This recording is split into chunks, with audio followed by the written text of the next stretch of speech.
Hey guys, welcome back to Release the Craftin. Priscilla here for another edition of Moz and the Scratic. There's my month-long scrap busting ephemera challenge. We're making some cool stuff. We're 9 days into it. I forgot where we were. We're 9 days into it. The prompt for today is Spark, and for my scrap today, I am using this envelope that I just got in the mail. That was a pretty nice, sturdy envelope, and then I ran it over with my chair. And apparently we're drag racing in my apartment complex, but I ran it over with my chair, and then I was like, aw, but then I was like, no, just use it, because, you know, it's a little bit of wrinkly, who cares? So I covered up the important details before I started recording, and then I'm going back in to cover up the rest of the details with some of this sun-baked washi tape that I had left out in the sunlight, so it's no longer as sticky as it should be. It's also got a bit of an age to it now. It's a little bit browner than it was. It used to be a nice pristine white color, but it is no longer that. And you can't even hardly tell that the foiling on it is blue because it's so faded out from the sunlight. But it is. But it's this cool, like, science-y lab symbols and alchemy type of washi tape. So I'm going to use that probably a lot during this this challenge because I want to use up the roll, so, you know, yeah. But that is my official scrap. My other scrap is the black piece of paper that is a cutoff from an album that I was working on, so I have extra. I have actually a couple slices of paper like that.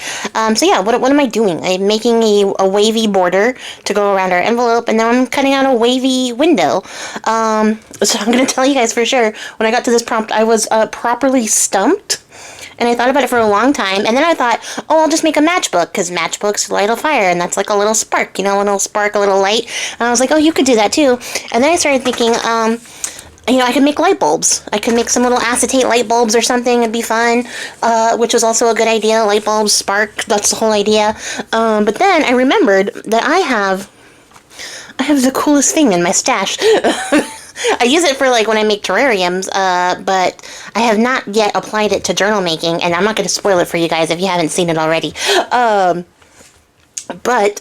I was like, oh, well, I definitely got to use that for this. And so I was like, okay, yeah, so I'm using some leftover packaging to make my little pouch here instead of going to grab a fresh piece of acetate. I'm just going to use over this, it's a stamp packaging. It's one of those ones that has a package stamp inside of a package. So I was like, all right, let's get you out of this extra redundant piece of packaging. And then I was left with this piece, so I was like, I'll use that as my little pouch to hold my little thing that I'm not spoiling yet in here. And then you're gonna see I spent a lot of time trying to fussy cut out this little bit of window, only to then tear the antenna and get so mad that I just cut both of the antennas off. And that's fine. You can do what you want. The antennas are not a requirement. Also, if I cut it, it's whatever shape I want it to be. That's how cutting things works. So yeah, that's what happened. I would be very interested. I'm really really interested to see what everybody does for this prompt, because, like I said, I was stumped for a second, and so stumped that I had to, like, message Tiff at Amethyst Raven about it, because I was like, what is wrong with you? Why would you put this prompt in here with no idea of what you were going to do for it? So yeah, so originally I was going to go emboss some stamping on here, but then I remembered that this kind of plastic is the kind that, like, warps and melts really quickly, so I don't want to do that. So I came in with this VersaFine Clair. I don't have the patience to wait for this to dry. You're going to see that later when my fingers come off all black, because even, like, 20 minutes later, it was still wet. And I could have come back and, like, heat set it, which I probably should have done. But again, I didn't want to heat up this packaging. Not that I think I couldn't do it. I probably could, you know, be careful and precious about it. But I didn't want to be careful and precious. I just wanted to be done. But yeah, this VersaFine Clair, I just got this ink because I heard of how great it stamps from Lori at PewDiePie Designs. And it does. It does stamp really, really nicely. I will say that. But it does take forever to dry. And it doesn't help that, like, it's on top of this washi paper, and the washi paper probably has a weird funky coating that makes it a little bit harder to dry, like, you know, it's a slicker surface or whatever, blah, blah, blah. I smudge it all at the end, and we go back and we correct it. It's fine. And then I have this, like, bit of fabric. I don't even know what you would call this. It's what my mattress protector came wrapped up in. I don't know what it is. It was a huge, gigantic thing that was, like, wrapped around, like, my mattress protector and the sheet that came with it and all the stuff that came with this, like, set of things I got for my bed. And I've had it in my stash for a while, not knowing really what to do with it, because I don't really know what it is. It's some kind of plastic fabric, I think. It's kind of very similar in like feel to cheesecloth, but it is not a cheesecloth. It's a pressed like fabric. I don't know what the fibers are made of. I'm assuming it's plastic, and you'll see. I'm being like sort of choosy with how I'm heating this up, because if you get too close, it starts to get a little bit worn out looking, and it starts to get a little holy, a little moth-eaten, right? Which is one of our prompts for day 19. So this may make a comeback because I actually really love how this looks. But if you heat it up, it starts to get like, it starts to disintegrate. I don't know where it goes, but it becomes very holy and a little bit chewed up looking. So I was like, oh, this is perfect. So I'm getting, like, I coffee dyed it. I got the right texture in there. I'm trying to make sure it gets dry without like cooking the whole thing. And then I'm just gonna cut a piece to size. I'm actually gonna fold it over so we get some layers here. And this is it. This is my spark. I have these fairy lights. I have a whole pack of these fairy lights because, like I said, I like to put them in my terrariums. But I have a bunch. They're relatively inexpensive. They come with the battery already, and I was like, oh, this is the spark that I am going to add to this project. So yeah, I'm going to go through and staple in these lights, and being very careful to make sure that the wire is like in between the staple, and that I'm not punching any holes through the wire to like sever the connections or anything.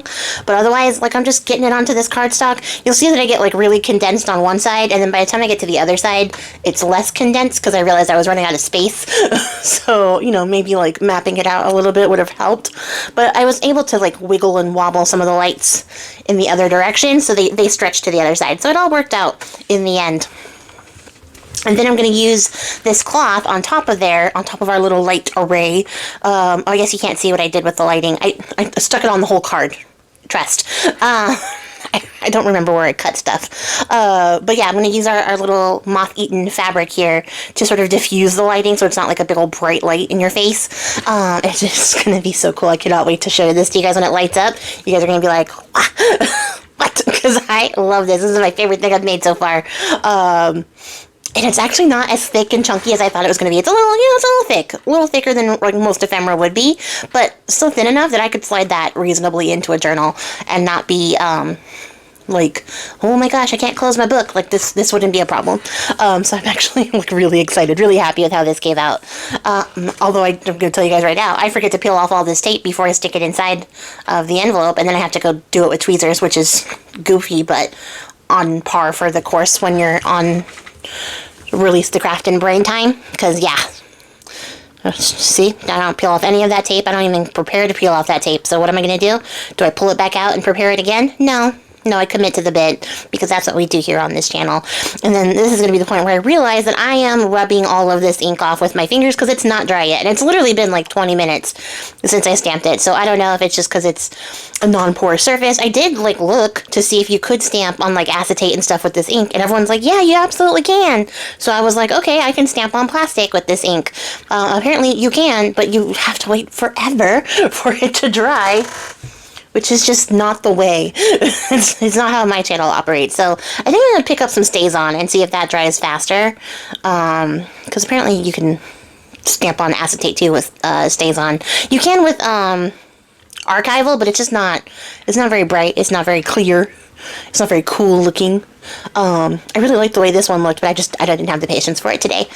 So at any rate, I'm adding a little backing to it to hold the battery pack, keeping a little pocket in there so that I can remove the battery pack if I need to, like, change the batteries, because there would be nothing more sad than to have this, and then the light goes out, and then you have a useless piece that you can never access the battery to without destroying it.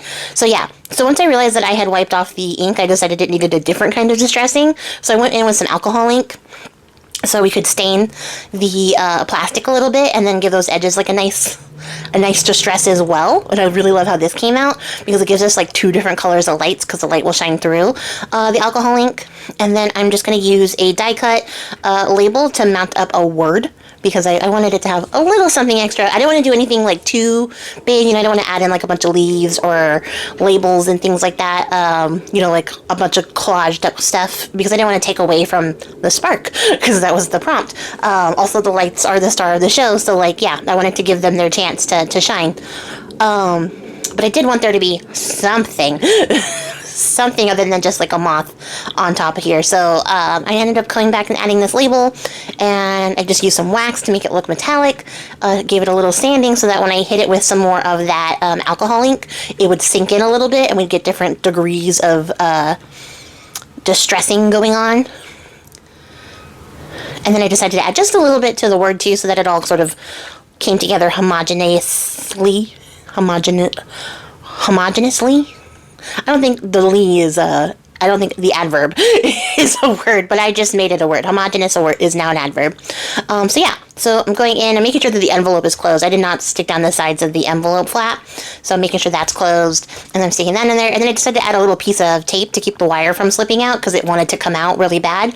I do go back and add a bigger piece of tape after I get done recording because that little piece of tape was not holding, but the bigger piece does. And then I also added a little tape to the battery pack so it wasn't also sliding to the back of that little pocket. But look at that, you guys. That's so cool. I absolutely love how this came out. You're going to see it here in the close-up. But yeah, no, fantastic. I'm so excited with how this one came out. It was so much fun to make. So yeah, I'm going to go. I hope you guys enjoyed this one. Come back tomorrow and see what we make. This might be the pinnacle of what I make this entire month, but I love it. So I'm having a good time still. And I will catch you guys all next time. Don't forget to check out the hashtag #MozInTheScrattic and see what everybody else is making. Until then, guys, happy crafting and goodbye.